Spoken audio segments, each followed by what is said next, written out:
South India shopping mall Dasara వేడుకలు ప్రతి 2,000 రూపాయల కొనుగోలుపై స్పాట్ గిఫ్ట్స్ 4,335 రూపాయల విలువ చేసే కామాక్షి పట్టు చీరతో పాటు 45 రూపాయలకి మరో చీర.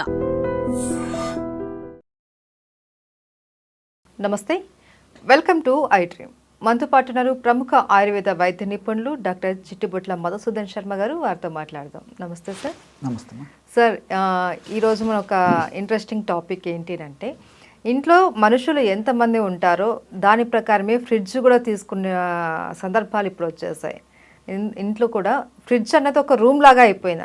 అంటే పెద్ద సైజులో తీసేసుకొని వంటింట్లో ఉండవలసిన వస్తువులు అన్నీ కూడా ఫ్రిడ్జ్లోనే స్టోర్ చేసేసుకుంటూ ఉన్నారు. ఒకప్పుడు కూరగాయలు పళ్ళకు మాత్రమే ఉంటుండే, అవి కూడా పెట్టుకోకూడదు. అన్ని రకాల కూరగాయలు పండ్లకు కూడా ఫ్రిడ్జ్ అన్నది అంత సేఫ్టీ కాదు అనేసి అనేవాళ్ళు. ఈ ఫ్రిడ్జ్ వాడకం పెరిగే కొద్దీ అనారోగ్యాలు కూడా ఎక్కువైపోతున్నాయి అని అంటూ ఉన్నారు. అది నిజమేనా సార్? చాలా చాలా మంచి ప్రశ్నమ్మా. ఫ్రిడ్జ్ అనేది ఒకనప్పుడు స్టేటస్ సింబల్ అమ్మా. ఏదో ధనవంతులు, శ్రీమంతులు, హై క్యాడర్లో ఉన్నటువంటి వాళ్ళు వాడేటువంటి పరిస్థితి ఈరోజు కామన్ మ్యాన్కు కామన్గా ప్రతి ఇంట్లో ఫ్రిడ్జ్ ఉండేటువంటి పరిస్థితులు ఏర్పడినాయమ్మా. సరే, అవసరాలు అలాగే ఉన్నాయి, పరిస్థితులు అలా ఉన్నాయి కాబట్టి అక్కడ మనం తప్పుపట్టాల్సినటువంటి అవసరం లేదు. కానీ మితంగా ఆ ఫ్రిడ్జ్ను సద్వినియోగం చేసుకుంటే పర్వాలేదు. కానీ సద్వినియోగం చేసుకునే విధానం సరిగ్గా లేకపోతే మాత్రం చాలా ఇబ్బందికరమైనటువంటి పరిస్థితులు ఎదురవుతాయమ్మా.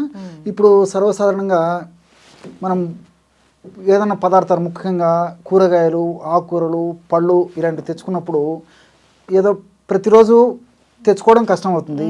కాబట్టి ఏదో 5 రోజులు సరిపడనో వారానికి సరిపడనో తెచ్చుకుంటామా. తెచ్చుకొని ఫ్రిడ్జ్లో పెట్టుకోవడం అయితే మంచిదే, అంతవరకు పర్లేదు ఉన్నటువంటి పరిస్థితుల దృష్ట్యా. ఆ విధంగా తెచ్చుకొని ఫ్రిడ్జ్లో పెట్టుకోవడం మంచిదైనప్పటికీ మనం ఆ యొక్క పదార్థాలని బయటికి తీసిన తర్వాత, ఎందుకంటే -డిగ్రీ టెంపరేచర్ కదమ్మా ఆ ఫ్రిడ్జ్లో, ఆ పదార్థాలను బయటికి తీసిన తర్వాత నార్మల్ టెంపరేచర్ వచ్చిన తర్వాత వాడుకోవడం మంచిదమ్మా. అదొకటి. రెండోది ఏమంటే, ఫ్రిడ్జ్లో ఎక్కువ కాలం పాటు నిల్వ ఉంటుందని చెప్పేసి ఎక్కువ రోజులు నిల్వ ఉంచడం కూడా మంచిది కదమ్మా. దానివల్ల కూడా కొన్ని రకాలైనటువంటి ఆ యొక్క పదార్థాల్లో కొన్ని రకాలైనటువంటి ఈ హానికారకమైన పదార్థాలు అంటే ఫ్రీ రాడికల్స్ అంటారమ్మా, అవి ఉత్పత్తి అయ్యి అవి శరీరానికి హాని చేస్తాయి. కాబట్టి అలాంటి పద్ధతి కాకుండా మితంగా కొన్నాళ్ల పాటు ఆ యొక్క ఫ్రిడ్జ్లో పెట్టుకోవడం మంచిదమ్మా. ముఖ్యంగా నిల్వ ఉండనటువంటివి, ఇప్పుడు ఫర్ ఎగ్జాంపుల్ ఆకుకూరలు, కూరగాయలు, పళ్ళు ఇలాంటివి నిల్వ ఉండవు కదమ్మా, ఇలాంటివి పెట్టుకోవచ్చు. పళ్ళు అనేసరికి మీకు మరొక సందేహం వస్తుందమ్మా, ఎగ్జాక్ట్ అమ్మా, అరటి పళ్ళు పెట్టకూడదమ్మా. కాబట్టి ఇంచుమించు మిగతా పళ్ళని పెట్టుకోవచ్చు, కానీ అరటి పళ్ళు మాత్రం బయట పెట్టుకోవాలి.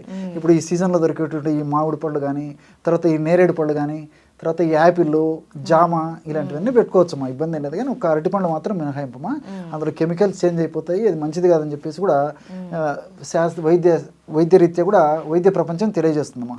ఇక్కడ -డిగ్రీ టెంపరేచర్లో ఉన్నటువంటి యొక్క పద్ధతిలో ఎక్కువసేపు ఆ పదార్థాలు ఆ ఫ్రిడ్జ్లో నిల్వ ఉండడం వల్ల ఫ్రీ రాడికల్స్ ఉత్పత్తి అయ్యి అవి మనం తీసుకున్నప్పుడు హానికారక పదార్థాలుగా శరీరంలో తయారవుతాయమ్మా. అవి అనేక రకాలైన వ్యాధులను కలుగజేస్తాయి. ఫ్రీ రాడికల్సే మంచిది కాదు, మన దేహంలోకి పోయిన తర్వాత మరింత హానికారకంగా తయారైపోతాయి అన్నమాట. అంటే ఎలాంటి హెల్త్ ఇష్యూస్ వస్తాయి సార్? అంటే వెయిట్ వచ్చేటువంటి పరిస్థితి ఏర్పడుతుందమ్మా. అదేవిధంగా తర్వాత ఈ గ్యాస్ట్రిక్ ట్రబుల్ సంబంధించినటువంటి సమస్యలు, దాంతోపాటు ఇమ్యూనిటీ తగ్గిపోవడము. ఈ రోజుల్లో చీటికి మాటికి జబ్బులు వచ్చేస్తున్నాయమ్మా. రెసిస్టెన్స్ పవర్ తక్కువ ఉండడం వల్లనే ఆ రకమైన సమస్యలు వస్తున్నాయి. గ్యాస్ట్రిక్ ట్రబుల్ సమస్య వస్తుంది. అదేవిధంగా వెయిట్ పెరిగేటువంటి పరిస్థితి, అంటే ఒబెసిటీ ఇలాంటి పరిస్థితులు వస్తున్నాయేమో. Hormonal disturbances జరుగుతున్నాయేమో. అదేవిధంగా పరోక్షంగా ఇన్ఫెర్టిలిటీ కూడా ఈ ఫ్రిడ్జ్లో ఉన్నటువంటి పదార్థాలు ఎక్కువ వాడడం కారణమవుతుందమ్మా. రెండవది ఏంటంటే, ఈ ఫ్రిడ్జ్లో పెట్టినటువంటి పదార్థాలు నాణ్యానికి ఒకవైపు అయితే, సర్వసాధారణంగా ఫ్రిడ్జ్లో పెట్టినటువంటి నీళ్లను ఆ చల్లగా ఉన్నప్పుడే చాలామంది తాగేటువంటి పరిస్థితి ఏర్పడుతుంది. అది ఏమాత్రం మంచిది కాదు, ఆమదాయకం కాదు, క్షేమదాయకం అంతకన్నా కాదమ్మా. సో ఆ విధంగా ఫ్రిడ్జ్లో పెట్టినటువంటి వాటర్ను బయటికి తీసిన తర్వాత నార్మల్ టెంపరేచర్కి వచ్చిన తర్వాత తీసుకోవాలమ్మా. అలా కాకుండా చల్లనీళ్ళు తాగడం వల్ల ఏమవుతుందంటే మన బాడీలో ఒక స్టేజ్లో టెంపరేచర్ మెయింటైన్ అవుతుందమ్మా. సే ఫర్ ఎగ్జాంపుల్ 36 or 98.4, 98.2 ఈ లెవెల్లో కడుపు భాగంలో కూడా. ఎప్పుడైతే ఈ యొక్క చల్లని నీళ్ళని మనం తాగుతామో అప్పుడు ఆ చల్లని నీళ్ళని నార్మల్ టెంపరేచర్కి, అంటే ఆ యొక్క బాడీ టెంపరేచర్ తీసుకోవడానికి దేహానికి ఎక్కువ కష్టపడాల్సి వస్తుందమ్మా, ఎనర్జీ వేస్ట్ అయిపోతుందమ్మా.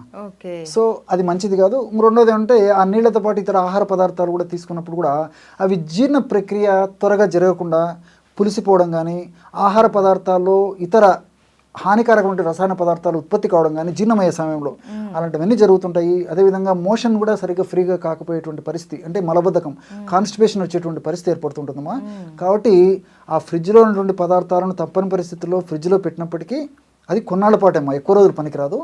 బయటికి తీసిన తర్వాత నార్మల్ టెంపరేచర్కి వచ్చిన తర్వాతనే మనం వాటితో ఆహారం ఈ యొక్క వెజిటబుల్స్ కానీ తర్వాత ఈ పళ్ళు కానీ ఆకుకూరలు ఏమైనా కట్ చేసి తీసుకోవడం, వండడం ఏదో ఒకటి చేసుకోవచ్చుమా. కాబట్టి ఆ చల్లదనంతో పద్ధతిలో ఈవెన్ తినడం కూడా మంచిది కదమ్మా.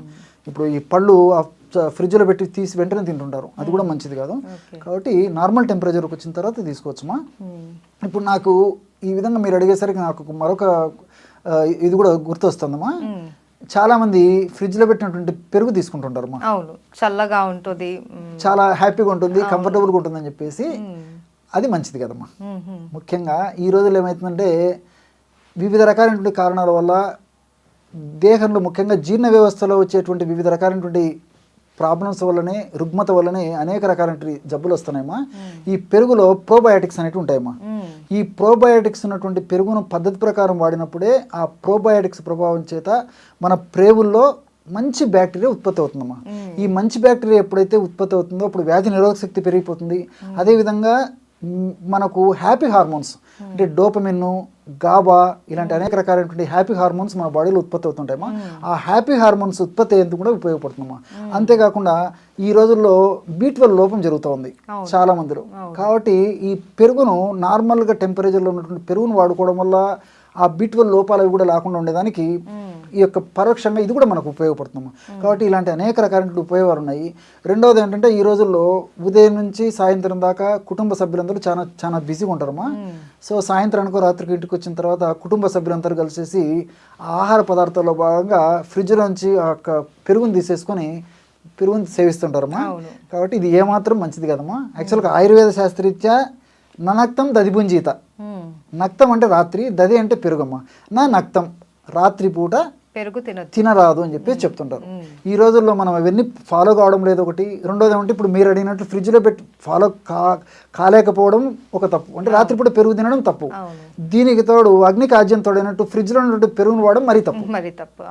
దీనివల్ల రకరకాలైన జబ్బులమ్మా, అంటే హార్ట్ ప్రాబ్లమ్స్, మెదడుకు సంబంధించిన ప్రాబ్లమ్స్, అదేవిధంగా రక్తనాళాలకు సంబంధించిన ప్రాబ్లమ్స్, వెయిట్ రావడము, షుగర్ రావడము, హార్మోనల్ ఇంబ్యాలెన్సెస్ రావడము, అంతుబట్టని చర్మ వ్యాధులు రావడము, ఇలా అనేక రకాలైన సమస్యలు వస్తున్నాయమ్మా. ఇలాంటి సమస్యలు వచ్చినప్పుడు కొన్నిటికైతే ఈ రోజుల్లో మనకు దొరికేటువంటి ఉన్నటువంటి టెక్నాలజీ ద్వారా ఆ వ్యాధులకు నిర్ధారించగలుగుతున్నాం, కానీ కొన్నిటికి నిర్ధారణ కూడా చేసేటువంటి పరిస్థితి లేదమ్మా. ఇది ఎందువల్ల ఈ జబ్బు వచ్చిందని కూడా చెప్పలేకపోతున్నాం. కారణాలన్నీ ఇలాంటివి అనమాట. కాబట్టి వీటిని మనం సరిదిద్దుకోగలిగితే అలాంటి సమస్యలు రాకుండా ఉంటాయి. సర్వ రోగాలకు కేంద్రం ఫ్రిడ్జ్ అంటారు. ఎగ్జాక్ట్లీ.